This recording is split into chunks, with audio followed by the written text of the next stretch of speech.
बिस्मिल्लाहिर्रहमानिर्रहीम। अस्सलाम वालेकुम नाज़रीन, आपका मेज़बान अली हुसैन जी। बड़ी अहम तरीन डेवलपमेंट, इधर लंच करवाया गया आर्मी चीफ को और उधर नोबेल प्राइज़ फॉर पीस के लिए नामजद किया गया। लेकिन मौसूफ जिसको नामजद किया गया उसने तो कमाल कर दिया। डोनाल्ड ट्रंप ने ईरान पर अटैक कर दिया, जिसको नोबेल प्राइज़ फॉर पीस के लिए नामजद किया जाता है पाकिस्तान की हुकूमत की जानब से। एक्चुअल पाकिस्तान में हुकूमत क्या है ये तो आपको पता ही है। रजीम चेंज के बाद जिस रजीम को अमेरिका ने ही चेंज किया, उस रजीम चेंज के बाद तो पाकिस्तान में जो हुकूमत है इस टाइम वो कठपुतली हुकूमत है, अर्दली है, अर्दली ताकतवर के अर्दली है, लेला हुकूमत है। तो जाहिर है ताकतवर ने बिल्कुल क्लियर मौक़िफ़ अपनाया कि जैसे ही लंच ख़त्म हुआ और पाकिस्तान में वापसी हुई तो ताकतवर ने कहा कि जनाब फिल फॉर प्रेस रिलीज़ की जाए और हुकूमत की जानब से ये ऐलान किया जाए कि जो डोनाल्ड ट्रंप साहब हैं इनको नोबेल प्राइज़ फॉर पीस के लिए नामजद किया जाता है। पाकिस्तान इसके लिए फुली सपोर्टेड है और पाकिस्तान की जानब से नामजद किया गया डोनाल्ड ट्रंप को। और जनाब अक्ल के अंधों और अक्ल ना रखने वालों ने कोई मशवरा, कोई मुशावरत, किसी किस्म का बैकग्राउंड नहीं देखा, किसी किस्म के उसका माजी नहीं देखा ट्रंप का और अमेरिका का, और जनाब बिल्कुल क्लियर एक मौक़िफ़ अपना दिया गया और एक प्रेस रिलीज़ कर दी गई कि जनाब डोनाल्ड ट्रंप साहब को नोबेल प्राइज़ फॉर पीस के लिए नामजद किया जाता है पाकिस्तान के लिए। तो ये पाकिस्तान की जानब से ये जो नोबेल प्राइज़ फॉर पीस के लिए नामजद किया गया, इसके ऊपर क्या मुशावरत थी, किसको बताया गया, क्या एडवाइजरी थी, किसी किस्म की कोई नहीं थी। बस सिर्फ एक ताकतवर का हुक्म आया कि जनाब उन्होंने मुझे इतना बेहतरीन डिनर कराया या लंच कराया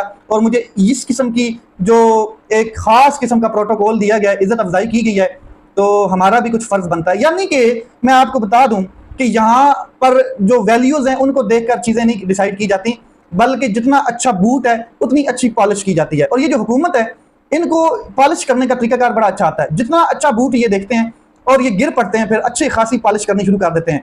तो ट्रंप ने फिर ईरान पे अटैक किया जनाब धड़ल्ले के साथ, क्योंकि उसको इस बात का इल्म हो चुका था कि मुझे तो अब नोबेल प्राइज़ फॉर पीस के लिए नामजद कर दिया गया पाकिस्तान ने, और अब पाकिस्तान मुझे कुछ नहीं कहेगा, पाकिस्तान मेरे मौक़िफ़ को अपनाएगा, मेरे से इत्तफाक करेगा। तो जनाब ने ईरान पर अटैक कर दिया और अपने जो B-2 तैयारे हैं उनके ज़रिए उसने अटैक किया, ये उसका दावा है। और साथ में कह रहा है कि ये फौजी खुफिया अटैक था, हमारा एक खुफिया मिशन था जिसमें हमने ईरान के न्यूक्लियर जितने भी प्रोजेक्ट्स हैं उनको निशाना बनाया और कामयाब ऑपरेशन किया है। अच्छा, एक चीज़ मैं आपको बता दूं बड़ी क्लियर है, अमेरिका जो मर्जी बकवास करता रहे और उसका जो यहूदी जो दोस्त है इसराइल वो जो मर्जी बकवास करता रहे, लेकिन असल बात यह है कि जो न्यूक्लियर प्रोजेक्ट्स होते हैं उनको निशाना बनाना कोई आसान नहीं होता है।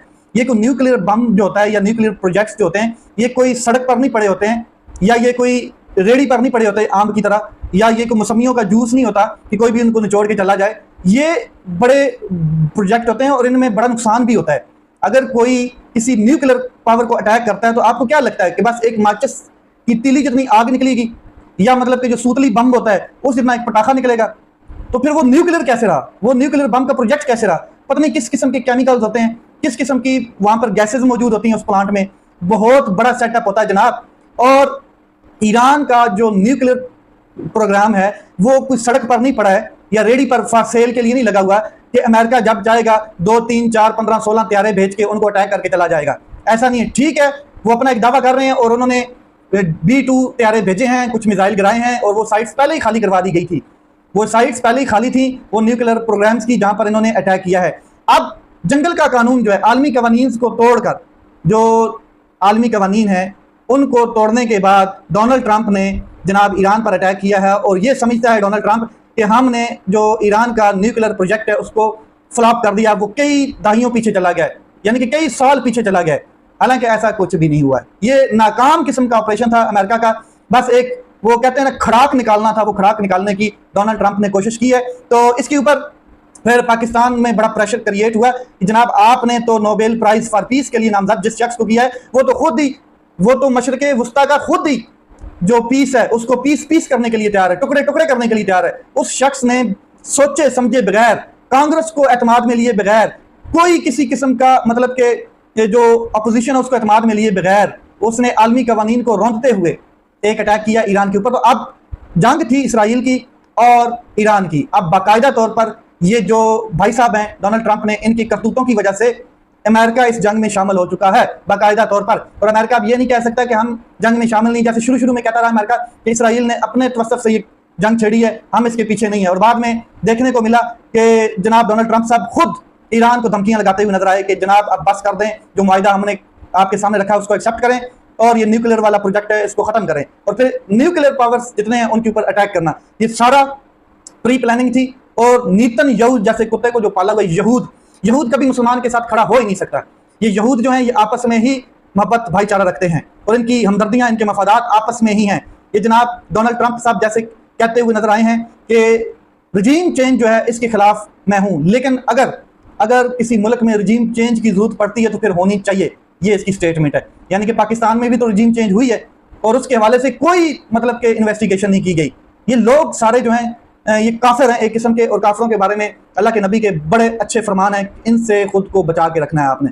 अच्छा जी, डोनाल्ड ट्रंप तो बढ़ गया, उसका नोबेल प्राइज जो फॉर पीस है वो भी बढ़ चुका है, क्योंकि पाकिस्तान तहरीक इंसाफ और पाकिस्तान के अवाम ने फिर सोशल मीडिया पे वो लिटरेशन की है कि हुकूमत को फिर मजम्मत भी करनी पड़ी, और उस अटैक की नहीं बल्कि उससे पहले भी जितने अटैक हुए ईरान पर मुकम्मल मिला के मजम्मत करनी पड़ी। तो मैं आपको बता देता हूँ कि ईरान ने फिर ये एक दरख्वास्त दी और हंगामी इजलास बुलाया गया सलामती कौंसिल का अक़वाम मुत्तहिदा में। उसमें फिर ईरान ने जो अपना मौक़िफ़ रखा है वो मैं आपके सामने रख देता हूँ।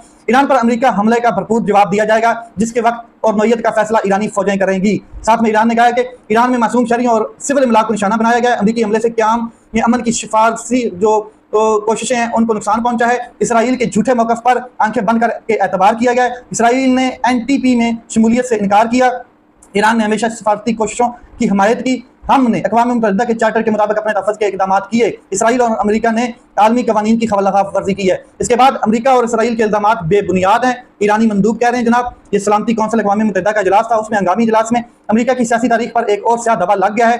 नेतन्याहू अमेरिका की खारजी पॉलिसी को हाईजैक करने में कामयाब रहा है। अमेरिकी हमलों का भरपूर जवाब दिया जाएगा। जंगी मुजरम नेतन्याहू अमेरिका को जंग में धकेलने में कामयाब हुआ है। ईरान के खिलाफ तमाम अमेरिकी इल्ज़ामात बेबुनियाद हैं। ईरान को अमेरिका जारहियत के खिलाफ दफा का हक हासिल है और ईरान के जवाब की जो नौयत है वो फैसला हमारी मसल्लह अफवाज करेंगी। तो पाकिस्तान ने भी बिल्कुल क्लियर मौक़िफ़ अपनाया है। उस इजलास में इसराइल हमलों की मजम्मत करते हैं, ईरान की भरपूर हिमायत करते हैं, सिक्योरिटी काउंसिल का हंगामी इजलास बुलाने पर शुक्रगुजार हैं। आलमी अमन और सलामती के लिए पाकिस्तानी क़यादत मुतहर्रिक है। तमाम मसाइल अक़वाम मुत्तहिदा के चार्टर के मुताबिक हल होने चाहिए। मजीद हमलों के खित्ते में बहुत मनफी असरात मुरतब होंगे। 13 जून से लेकर अब तक ईरान पर तमाम हमलों की शदीद मजम्मत करते हैं। वक्त आ गया कि सिक्योरिटी काउंसिल अपनी जिम्मेदारियां अदा करे। हमने एक मुश्तरका करारदाद जमा कराई है, उम्मीद है कि तमाम अरकान इसकी हिमायत करेंगे। तो मैं आपको एक चीज़ क्लियर कर दूं कि इसमें वस्त जो मशरिक़ वस्ता है इसमें भी बड़ा एक भूचाल आएगा, और अगर ईरान अपनी पर आ गया और अमेरिका को ठोस जवाब देता है तो सबसे पहले ईरान के पास और भी बहुत से रास्ते हैं। यहाँ पर ये सारी जंग की सूरत हाल में एक चीज़ के ऊपर बड़ा जिक्र किया जा रहा है, वो है आबनाए हरमज़ यानी कि स्ट्रेट ऑफ हरमज़। ये बिल्कुल ईरान के साथ एक छोटा सा रास्ता है, 20 किलोमीटर का, 20 मील का कह लें आप, जो समुद्री जहाज़ों का रास्ता है, और जहाँ से जो जितने भी मशरिक़ वस्ता के जितने भी जो ऑयल के टैंकर हैं वहाँ से गुजरते हैं। ये ऑयल के टैंकर जहाज़ हैं, ये वहाँ से गुजरते हैं और पूरी दुनिया में 20% ऑयल जो है यहाँ से सप्लाई होता है। और ये बिल्कुल ये वो जगह है जहाँ पर ईरान अपना होल्ड रखता है, पावर रखता है। ईरान का ये होम ग्राउंड है, और यहाँ पर अगर ईरान ने ये सप्लाई बंद कर दी, ये रास्ता ब्लॉक कर दिया, तो फिर देखते ही देखते पूरी दुनिया में माइशत जो है वो एक बार क्रैश करेगी और अच्छी खासी करेगी। तो ये जो स्ट्रेट ऑफ हॉर्मज़ है ये उनके पास आखिरी कार्ड है, और ये कार्ड बहुत तकड़ा कार्ड है, इससे पूरी दुनिया हिलेगी एक बार। अब मैं आपको एक चीज़ क्लियर कर देता हूँ कि जो ईरान के आयतुल्लाह साहब हैं, सुप्रीम लीडर, उन्होंने कहा है कि जंग हमने नहीं शुरू की और हम ख़त्म ज़रूर करेंगे। और अब ये जंग में अमेरिका भी बाकायदा तौर पर शामिल हो गए। तो देखते हैं ये मामला किस तरफ जाते हैं। पहले जिन्होंने ये नोबेल प्राइज़ फॉर पीस के लिए इस बंदे को नामजद किया है, उनकी अकल कौम के सामने आ गई है कि कितना वो आकिल होगा, कितना वो सेंस रखता होगा, चाहे वो ताकतवर है, चाहे हुकूमत की तो बात ही ना करें। ये लेला हुकूमत है, ये अर्दली हुकूमत है, ये फार्म 47 की लास्टिक पहनी हुई हुकूमत है, इसकी तो बात ही ना करें। अब मैं बात करता हूँ, लाहौर हाई कोर्ट ने एक बड़ा फैसला महफूज कर लिया है। 9 मई के 8 मुकदमात में जमानत की दरखास्तों पर यह फैसला महफूज किया गया। इमरान खान साहब की जमानत की दरखास्तें हैं और 9 मई के 8 मुकदमात हैं। इसमें मैं आपको एक चीज़ क्लियर कर दूं कि जस्टिस सैयद शहबाज अली रिजवी की सरबराही में 2 रुकनी बेंच ने जमानत की दरखास्तों पर समाअत की और अदालत ने वकला के दलाइल मुकम्मल होने पर फैसला महफूज किया है। आज ये फैसला सुना दिया जाता है शाम के टाइम तो ठीक है, वरना ये आगे भी जा सकता है, क्योंकि कंट्रोल कहीं और है। ये जो फैसले महफूज होते हैं इनके कंट्रोल कहीं और होते हैं, और ये फैसले इतने ही गैर महफूज भी होते हैं। तो आज पाकिस्तान तहरीक इंसाफ वहाँ पर पहुंची लाहौर हाई कोर्ट में, आलिया हमजा साहिबा और फिर शेख वकास अकरम, और वहाँ पर एक जलसे का सिचुएशन बनी हुई थी। पुलिस की भारी नफरी बुलानी पड़ गई जनाब हुकूमत वक्त को, ताकतवर को, और अभी वहां पर मौजूद हैं। अभी तक फैसला आया नहीं है, लेकिन इससे पहले कि फैसला आए, और मैं अगले व्लॉग में इसके ऊपर डिटेल में बात करूंगा, यहाँ पर एक स्पीच दी गई है बिलावल भुट्टो साहब की। बिलावल भुट्टो साहब जो है कंफ्यूज हैं, वो ना समझ पा रहे हैं कि मुझे हुकूमत का साथ देना है और ना ही समझ पा रहे हैं कि मुझे अवाम के साथ स्टैंड करना है। बिलावल भुट्टो साहब एक बात समझते हैं कि हम इस हुकूमत में 50% के शरीक हैं, 50% की शराकत है, लेकिन अब वो कौम के सामने ये बात खुलकर नहीं रख पाते हैं। बिलावल भुट्टो साहब कहते हैं जनाब कि जब भी हम अपोजिशन के साथ बात करते हैं, चाहे वो मईशत के ऊपर बात हो, चाहे वो दहशतगर्दी के ऊपर बात हो, चाहे वो बजट के वाले से बात हो, तो वो एक ही बात करते हैं कि इमरान खान साहब को रिहा किया जाए। जाहिर है उनका सुप्रीम लीडर, पाकिस्तानी कौम का सुप्रीम लीडर कैदी 804 कैद में है, और वो अपने जमीर की वजह से कैद में है। उसका जमीर नहीं मान रहा कि वो ताकतवर के सामने झुके, वो यजीद के सामने नहीं झुकना चाहता है, वो अपने जमीर की वजह से सियासी कैदी है, और उसके ऊपर कोई जितने भी मुकदमे बनाए गए हैं, वो अगर अदालतें आजाद जब तक फैसले दे रही थी तो आपने देखें कैसे उड़े हैं, खाक में मिले हैं वो। तो ये इमरान खान साहब जो हैं ये एक सियासी कैदी हैं, ये कोई प्रोफेशनल कैदी नहीं है, और इन्होंने कोई जुर्म किया भी नहीं है। तो पीपल पार्टी ने बजट में मुकम्मल हमायत कर दी है हुकूमत को कि वोट डालेंगे और बजट पास करवाएंगे।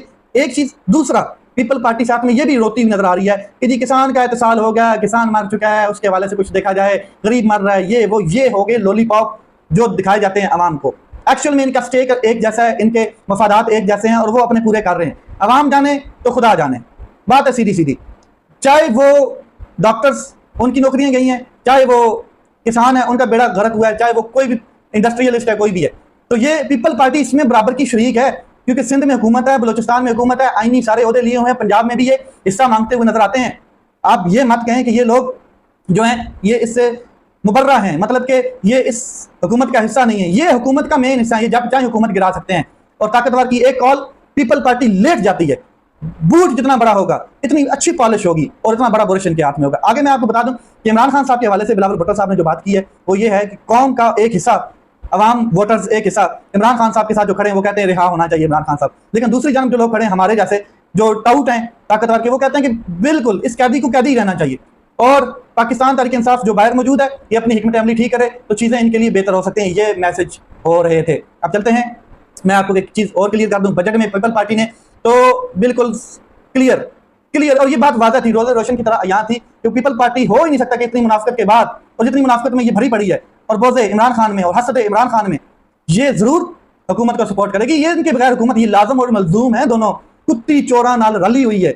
आगे मैं आपको बता दूं केपीके के बजट के हवाले से मामला खराब होते हुए नजर आ रहे हैं। अली अमीन गंडापुर साहब चाहते हैं कि किसी तरीके से बजट मशरूत करके पास कर दिया जाए, और इमरान खान साहब से मुशावरत बाद में कर ली जाए। और कुछ सियासतदान जो हैं पाकिस्तान तहरीक इंसाफ के, ये इस बात पर मौक़िफ़ रखते हैं। लेकिन जो बात असल वो ये है कि इमरान खान साहब ने कहा कि मेरी मुशावरत के बगैर बजट किसी सूरत में मंजूर नहीं होना चाहिए, और यही बाबर सलीम सवाती साहब ने भी उस दिन जब बजट पेश किया गया तो ये बात की थी, और कौम को एतमाद में लिया था, खास करके केपीके के अवाम को। अब मैं आपको एक चीज़ बता दूं कि यहाँ पे डॉक्टर शहबाज गिल साहब ने एक बड़ा अच्छा एजेंडा पेश किया है। डॉक्टर शहबाज गिल साहब कहते हैं कि आज मैंने पॉलिटिकल कमेटी की लीडरशिप को यह पैगाम दिया है कि सूबाई हुकूमत मुकम्मल बजट की बजाय, यानी कि कंप्लीट साल का जो बजट है, 15 दिन से 1 माह का आर्जी बजट जो है पेश कर सकती है। कानूनी मिसालें इसमें मौजूद हैं, तमिलनाडु इंडिया 2021 में, केरला इंडिया 2023 में, और नाट्रो 2020, न्यू साउथ वेल्स 2019, ये 4-5 मिसालें उन्होंने कोट की हैं, और कहते हैं कि हम भी केपी में जब तक खान साहब ने मुकम्मल बजट की सूरत पास नहीं होती और खान साहब से मुशावरत नहीं होती, तब तक हम 15 से 20 दिन का बजट या महीने का बजट पेश कर सकते हैं मशरूत करके, और कानून के अंदर रहते हुए 15 दिन का इमरजेंसी बजट पेश करना चाहिए, ताकि सूबा चलता रहे और कोई आईनी मसला दरपेश ना हो। क्योंकि यहाँ पे अब आईनी मसला पेश हो रहा है, और इसके ऊपर साजिश भी हो रही है। वो साजिश ये है कि जो गवर्नर केपीके है वो कौन है, पीपल पार्टी का बड़ा अच्छा पॉलिशिया है, और वो चाहता है कि गवर्नर हाउस में चंद एक ऐसी साजिशें बनाई जाएं कि हुकूमत को गिराया जाए माशी इमरजेंसी लगाकर। तो ये भी तजवीज़ अच्छी है, मगर इमरान खान साहब से अगर मुलाकात हो जाती है तो मुकम्मल ये बजट पेश हो सकता है। लेट्स सी 9 मई का फैसला क्या आता है। लाहौर में 8 मुकदमात पर फैसला महफूज हो चुका है, और ये याद रखिएगा जो फैसले महफूज होते हैं वो गैर महफूज होते हैं। अपना ख्याल रखें, अपने भाई के इस चैनल का ख्याल रखें। पाकिस्तान जिंदाबाद।